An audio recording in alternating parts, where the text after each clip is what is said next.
এই যে দেখেন আজকের রান্না কি রান্না করব আপনাদের সাথে শেয়ার করব। আমি এতদিন গ্রামে ছিলাম, সেখানে কাঠের চুলে রান্না করে আপনাদের সাথে শেয়ার করেছি। আজকে তো আমার গ্যাসেই রান্না করা লাগবে। তা আজকে ভাবলাম খুলনার ঐতিহ্যবাহী রান্না একটা আপনাদের সাথে শেয়ার করি। আমরা প্রায় খাই এরকম, তা আপনাদের সাথে শেয়ারটা হয় না। আজকে দেখেন এই মাংস নিয়ে আসছি, এটা গরুর মাংস। এই দেখেন এখানে 1.5 কেজির মতন মাংস আছে, আর তার সাথে এই যে খুলনার ঐতিহ্যবাহী চৈঝাল। এই চৈঝাল দিয়ে গরুর মাংসটা রান্না করা হবে। তার সাথে তো অনেক কিছুই লাগবে, এই যে যেমন শুকনো জাল, তেজপাতা, এলাচ, লবঙ্গ, দারচিনি, এটা একটু ফোড়নে দিতে হবে। তার সাথে লাগবে আদা, রসুন, জিরে, ধনে একসাথে বাটা, পেঁয়াজ তো লাগবেই, কাঁচা জাল লাগবে অল্প একটু, আর নুন আর হলুদ তো আছেই। এই চৈঝালটা দেখেন এরকম, এই যে এরকম, ঠিক বাজার থেকে এরকমটা আনবেন, এরকম একটু মোটা দেখে, যাতে আলুর মতো দেখতে লাগে। এইটা কলম শ্বাস ভরা, এটে অনেকটা শ্বাস, আর এটা হচ্ছে তার গা। এটারে ছেলে ফেলাই দিতে হবে, এটারে কাটতে হবে, কাটে ছেলে এইটা ফেলে দিতে হবে। ফেলে দিয়ে ভালো করে ধুয়ে ছোট ছোট করে তারপরে এই মাংস রান্না করতে হবে। এই চৈঝালটা খেলে মানুষের গায়ে ব্যথা, বাতের ব্যথা, মাজায় ব্যথা, শরীরের যে কোনো অনেক উপকারিতা এই চৈঝালটা। এই চৈঝালটা আপনারা খাবেন, কিন্তু একটু মোটা দেখে বাজার থেকে আনবেন। ওই যে ছোট ছোট আছে, ডালপালা আছে, এগুলোও খাওয়া যায়, কিন্তু এই মাংস দিয়ে রান্না করলে ওই ডালপালা ভালো লাগবে না। ডালের যে চৈঝালটা এটা ভালো লাগবে না। এটা চৈঝালটা দেখেন এরকম, এটা কলম অনেক মোটা, আমি কেটে নিয়ে আসছি, এত মোটা ছিল এটি। আর এই চৈঝালটা হতে অনেক বছর লাগে, 5-6 বছরই তো লাগবেই এরকম মোটা হতে। এই চৈঝালটাই আপনারা নিয়ে আসবেন, ঠিক এরকম দেখে, এরকম। হ্যাঁ, খুব সুন্দর এটা, অনেক। হ্যাঁ, এটা দিয়েই রান্না করা লাগবে এই মাংসটা। খুলনার ঐতিহ্যবাহী মাংস, চৈঝাল দিয়ে গরুর গোশ, চৈঝাল দিয়ে গরুর গোশ। এটা খুলনার ঐতিহ্যবাহী রান্না, খাওয়া সব কিছুই, যেটাই আপনারা করেন, এটা যে কত স্বাদ লাগে রানলে তা না খেলে বোঝা যাবে না। একবার আমার মতো করে রান্না করে খান।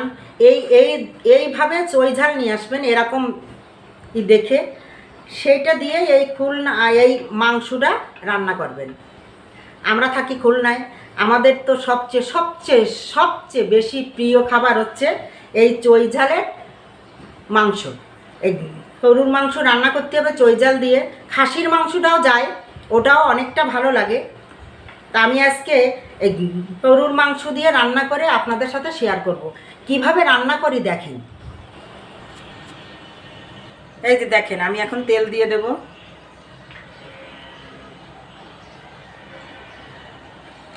আর এর ভিতরে একটু সরিষার তেল দেব।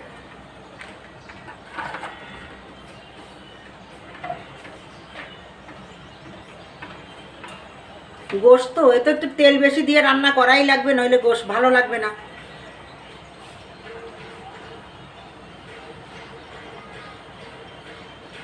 এই 1.5 কেজি মাংসর জন্য এটুকু তেল সব ঠিক আছে।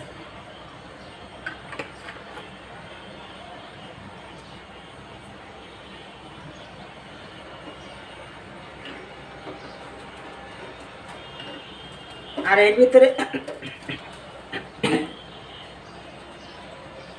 ভিতরে দেবো আছে শুকনো জাল। এই শুকনো জালটা ভেঙে দেব, এরকম 2 খণ্ড করে ভেঙে ভেঙে দেব। এই ভেঙে দিলে ভালো হয়। আর এর ভিতরে দেব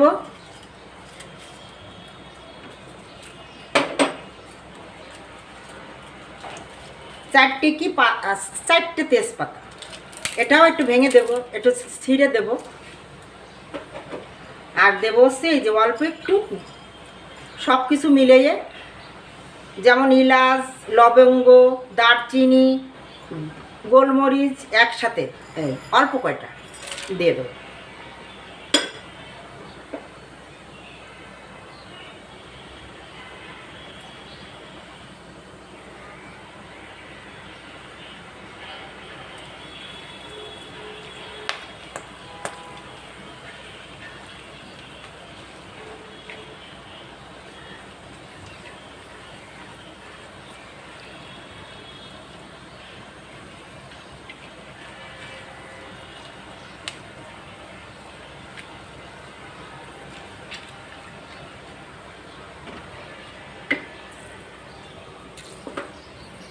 এর ভিতরে আমি এখন পেঁয়াজ দিয়ে দেবো।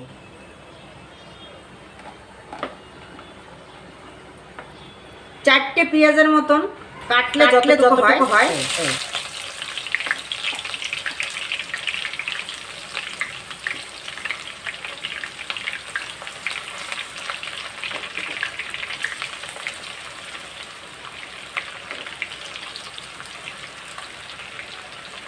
এটি আমি এখন লাল লাল করে ভাজবো।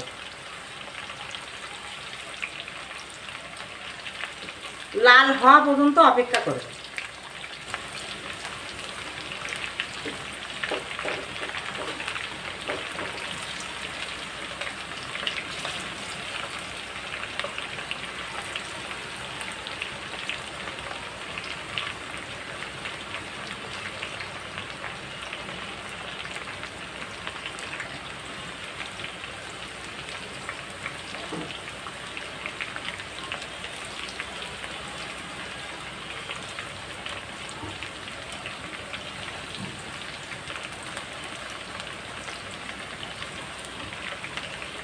গ্যাসের চুলো তো একটু দেরি হবে, কাঠ দিয়ে রান্না করলে একটু তাড়াতাড়ি হয়।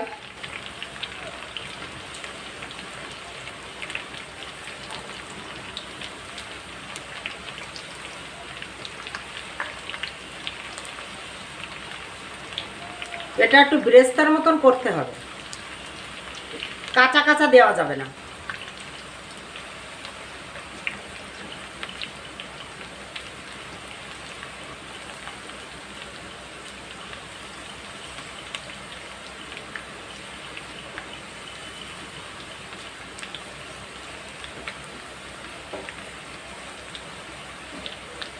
আর এই সরিষার তেল আর সয়াবিন তেল দুই রকম তেল দিয়ে রান্না করলে প্রত্যেকটাই তরকারি মাংস যাই রান্না করেন এই দুই পদের তেল দিয়ে রান্না করলে আমার কাছে মনে হয় স্বাদটা যেন বেশি হয়। শুধু সরিষার তেল দিয়ে রান্না করলে ভালো লাগে না আমার কাছে।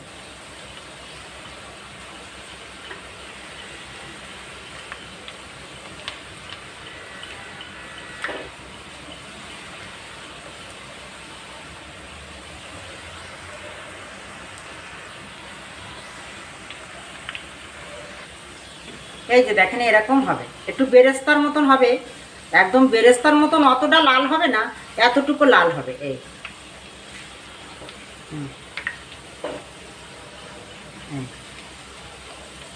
এখন এর ভিতরে আমি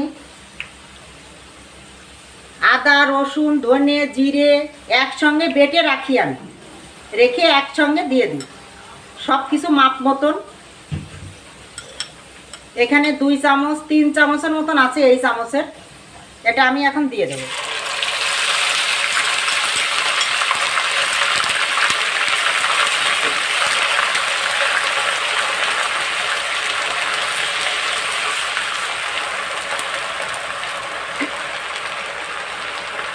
এর ভিতরে আমি একটু জল দিয়ে দেবো।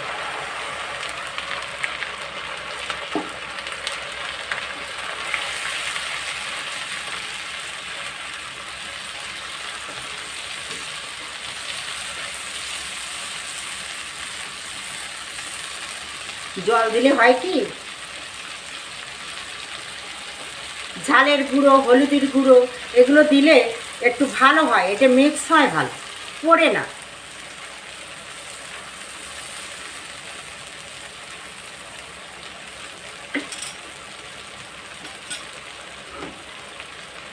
এর ভিতরে ঝাল দিয়ে দেবো, কয়েকটা কাঁচামরিচ দিয়ে দেবো অল্প, যে যেরকম ঝাল খেতে করেন আপনারা সেরকম অল্প কটা দিয়ে দেবো।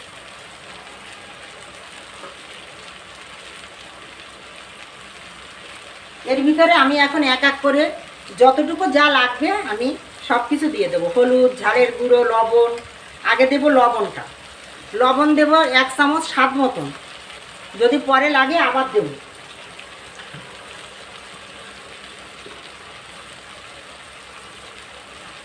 এই হলুদের গুঁড়ো দেবো 1 চামচ। 1.5 কেজি মাংসের জন্য এইটাই ঠিক আছে মশলা। মাংস বেশি হলে মশলাও বেশি হবে।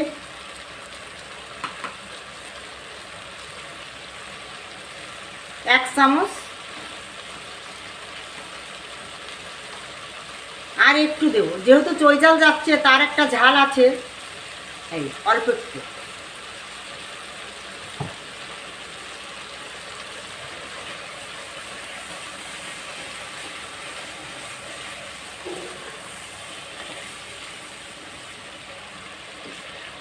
এই যে দেখেন, জল দিলে তারপরে যদি এইগুলো দেওয়া হয়, হলুদের গুঁড়ো, ঝালের গুঁড়ো, কি সুন্দর মিশে যায়, একদম কোনো পড়বে না, সুন্দর একটা গন্ধ আসবে।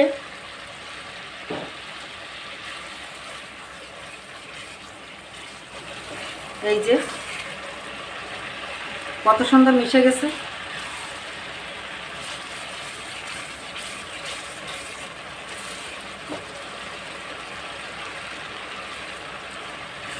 এটাকে যতটুকু জল দিছি সেইটা টানানোর জন্যে এটা কষাতে হবে। কষাইয়ে জলটা টেনে যাবে, তেল তেল বেরোবে, তখন আমি মাংসটা দিয়ে দেবো এর ভিতরে।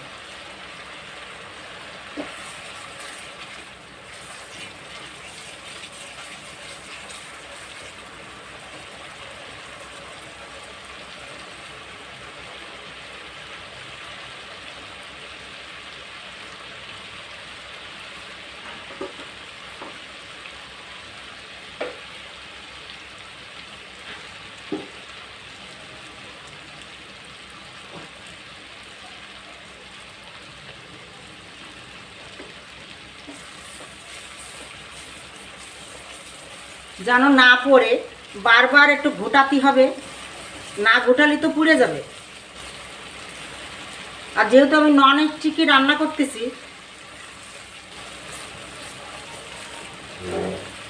এই মাংসটা ঢেকে ঢেকে রান্না করতে হবে, আস্তে আস্তে জাল দিয়ে। প্রেসার কুকারে দেওয়া যায়, প্রেসার কুকারে দিলে গ্যাস অল্প পড়ে, তা প্রেসার কুকারে দিলে অতটা ভালো লাগবে না।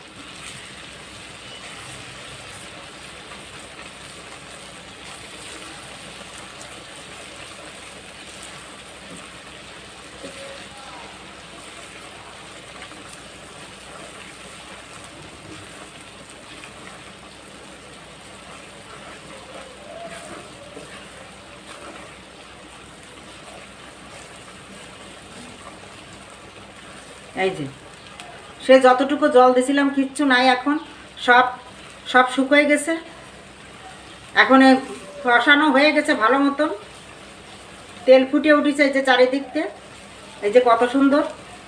এখন আমি মাংসটা দিয়ে দেবো।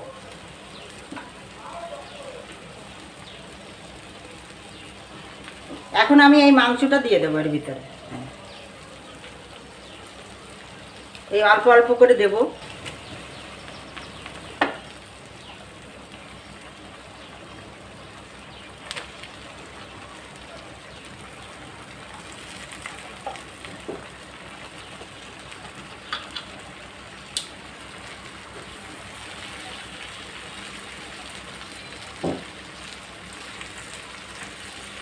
এখন আমি এটাকে নাড়াবো।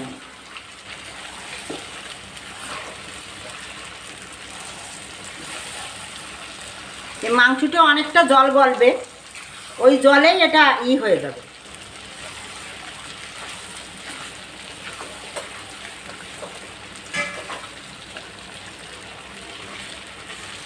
আর জল দেওয়া লাগবে না। যখন আমি মাংসটা কষানোর পরে ঝোল দেব, তখন আমি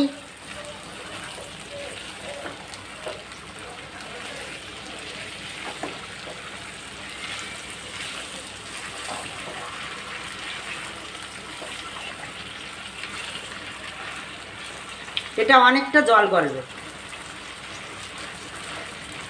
এটাকে আমি এখন ঢাকা দিয়ে দিয়ে আস্তে আস্তে সুন্দর করে কষায় নেব। এই কষাতে কষাতে এটে একদম লাল লাল হয়ে যাবে, আর জল দেওয়া লাগবে না। কষানোর পরে এসে দেখাচ্ছি আবার।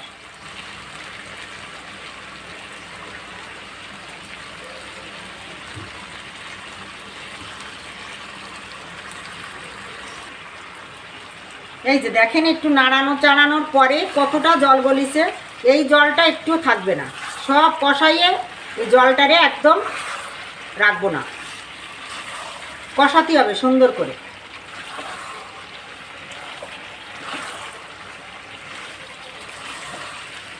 একটু বড় বড় রাখেছি, মাংসটা ছোট করিনি।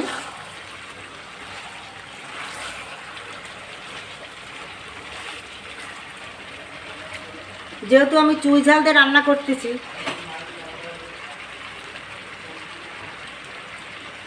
এই যে দেখেন, এই যে সেই চুই ঝাল, এই যে সুন্দর করে কুটিয়ে ধুয়ে দেখেন একদম আলুর মতো। এগুলো দিলে গলে ওই মাংসটার সাথে সব মিশে যাবে। হ্যাঁ,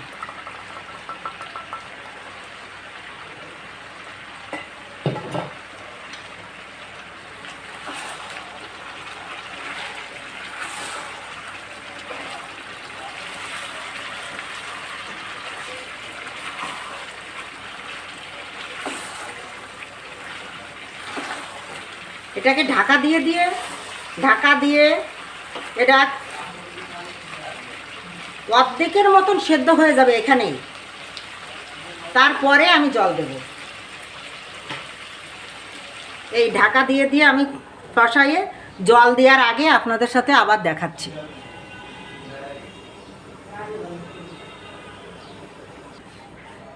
এই যে দেখেন, আমি কষাইয়ে একদম লাল লাল ভুনা ভুনা করে ফেলাইছি। একদম কষাইছি অনেকক্ষণ। যে জলটা বেরোয়ছিল সে এখন আর একটুও জল নেই, সব জলটা শুকিয়ে গেছে। এখন এই লাল লাল ভুনা ভুনা হয়ে গেছে। এখন আমি এর ভিতরে যতটুক লাগে ততটুক জল দেব। জল দিয়ে এটাকে আস্তে আস্তে রান্না করব। এই যে সে চই জাল ঠাল সব দিয়ে দিছিলাম, এখন এটা কিছুই থাকবে না। এই আস্ত রয়েছে, এখন রান্না করার পরে কিছুই থাকবে না, এর সাথে মিক্স হয়ে যাবে, তাই তো স্বাদটা বাড়বে। এখন আমি এর ভিতরে জল দিয়ে দেব।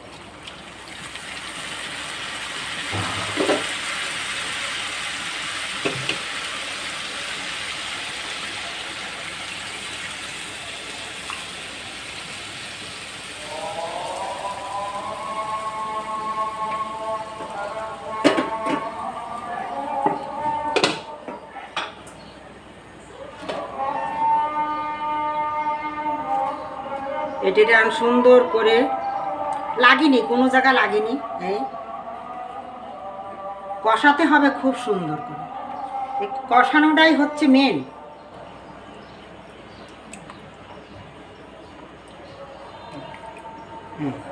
এই এখন থাকবে এরকম, আস্তে আস্তে জাল দিয়ে রান্না করব। রান্নার শেষে নামানোর পরে আপনাদের সাথে শেয়ার করব।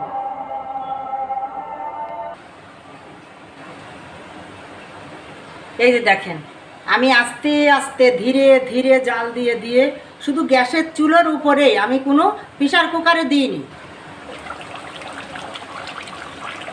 একটু গ্যাসটা বেশি পড়ে, গ্যাসের যে দাম এখন, তা আপনারা প্রেসার কুকারে দিতে পারেন, অসুবিধে নাই। অল্প মাংস তো, এই জন্য একটু দেরি হলো। এই যে হয়ে গেছে, সুই জাল কলাম নেই, এই যে দুই একটা আছে, কিন্তু একদম হয়ে গেছে।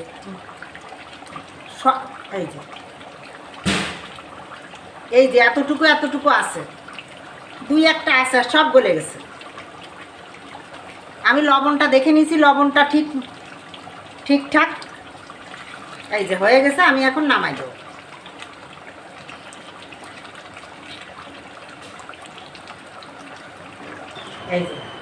এই যে চুই ঝালের গরুর গোশ, মাংস গোশ যেটাই কন, আমরা মাংসটা বলি বেশি। হ্যাঁ, এটা হয়ে গেছে। এটা এখন রেখে দিলে এর যা কালার আসবে, রেখে দেওয়ার পরে কালারটা আসবে।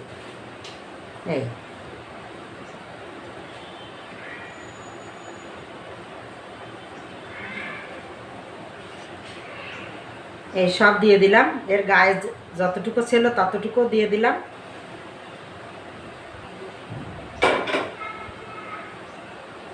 এই যে দেখেন কি সুন্দর হয়েছে, কালার হয়েছে কি একদম খুব সুন্দর হয়েছে সব কিছু। চুই ঝাল দিয়ে গরুর মাংস রান্না করে খেয়ে দেখেন আমার মতো করে। যদি ভালো লাগে আমাকে জানাবেন, কমেন্টে আমাকে জানাবেন।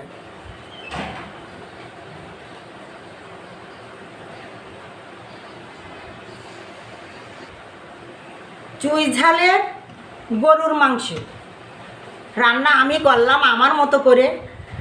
আমি যতটুকু ভালো বুঝি আমি ততটুকু ঠিক সেইভাবে আমি ঘরোয়াভাবে রান্না করে খাই। আপনাদের সাথে একটু শেয়ার করি, আপনারা খেয়ে দেখেন আমার মতো করে একটু রান্না করে। যদি ভালো না লাগে আমাকে একটু জানাবেন, কমেন্টে জানাবেন তো অবশ্যই। আর দেখেন রান্না করে এর স্বাদটা কেমন লাগে। আর চুই ঝাল দেওয়া তো আলুর মতো কিচ্ছুই নাই, সব সব গলে গেছে, যে এই মাংসের সাথে সব মিশে গেছে। এটাই হলো অরিজিনাল স্বাদ আসবে। আর যদি শক্ত চুই ঝাল হতো তাহলে ওর ভিতর থেকে কিচ্ছুই বেরোতো না, আর ওই রকমই আস্তে আস্তে শক্ত থাকতো। ওই জন্যই আমি এই চুই ঝালটা নিয়ে আসছি, এইটাই আপনারা কিনবেন।